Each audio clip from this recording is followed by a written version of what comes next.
बहुत सारे लोग बीपी के मर्ज का शिकार हैं, यानी बीपी के मरीज है। बीपी यानी ब्लड प्रेशर। इसमें क्या होता है, किसी का ब्लड प्रेशर जो है हाई हो जाता है और किसी का लो हो जाता है।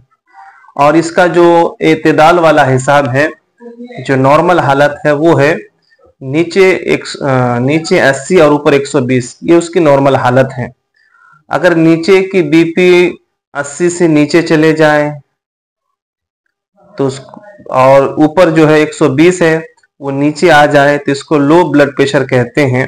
और अगर नीचे का जो ब्लड प्रेशर है वो 80 के ऊपर हो जाए और ऊपर 120 के ऊपर हो जाए तो इसको ब्लड प्रेशर हाई कहते हैं।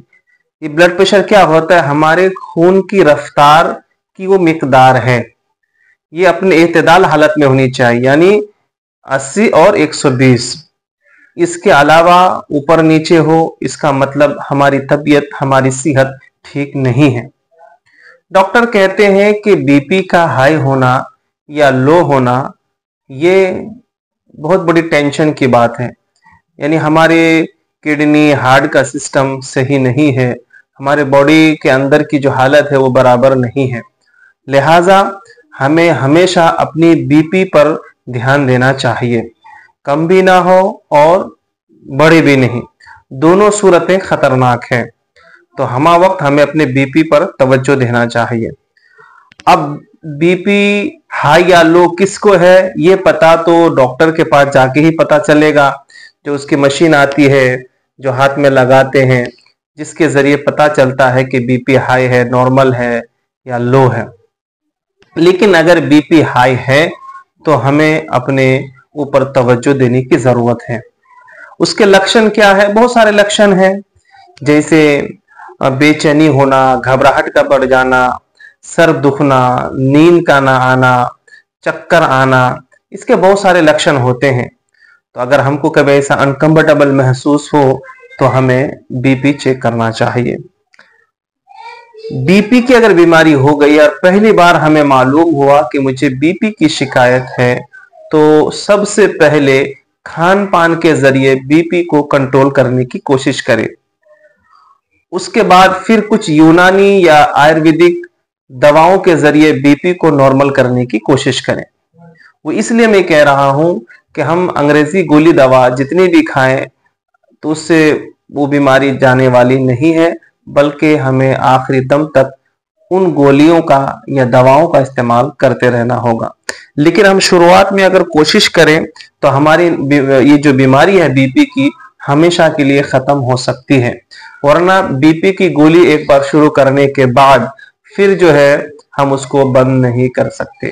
इसलिए मैं कहता हूं सभी को कि अगर बीपी की शिकायत है तो खान पान के जरिए, अपनी आदत अतवार और लाइफ स्टाइल के जरिए और कुछ आयुर्वेदिक दवा गोलियों के जरिए इस बीमारी से निजात पाए।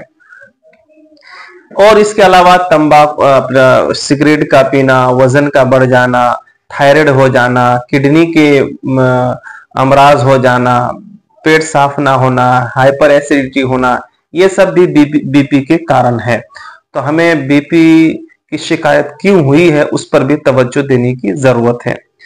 लेकिन मैं हर वो शख्स जो इस मर्ज में मुब्तला है, यानी इसको बीपी की शिकायत है, मैं सलाह दूंगा कि वो नमक और नमकीन से 100% बचे। हर उस चीज से बचे जिसमें नमक है, क्योंकि ये बीपी को बढ़ाने के लिए सबसे ताकतवर चीज है। तो नमक और नमकीन से बचें। एक बात, बासी चीज से बचें, एसिडिटी होने वाली चीजों से बचें और अपना लाइफ स्टाइल चेंज करें। टाइम पे खाना, टाइम पे सोना, जहनी तनाव ना होना, खाए पिए मस्त रहें।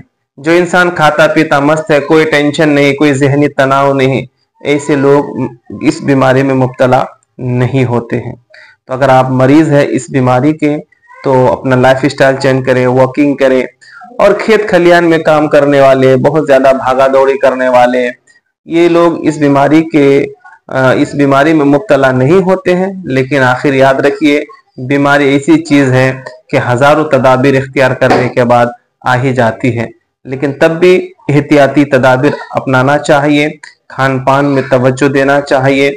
बहुत सारे लोग ये सोचते हैं कि मुझे बीपी हो गई, शुगर हो गई, ये बीमारी हो गई, लेकिन वो खाने में तवज्जो नहीं देते, उनका पूरा भरोसा दवाओं गोलियों पर। लेकिन एक दिन ऐसा आता है कि वो दवा गोली से भी कुछ असर नहीं होता है। इसलिए मैं सलाह दूंगा कि कोई भी बीमारी हो, सबसे पहले ध्यान दे खान पान पे, ध्यान दे अपने लाइफ स्टाइल में, अपने आदत अतवार में, रंग ढंग में। इससे भी बहुत सारी बीमारियां चली जाती हैं।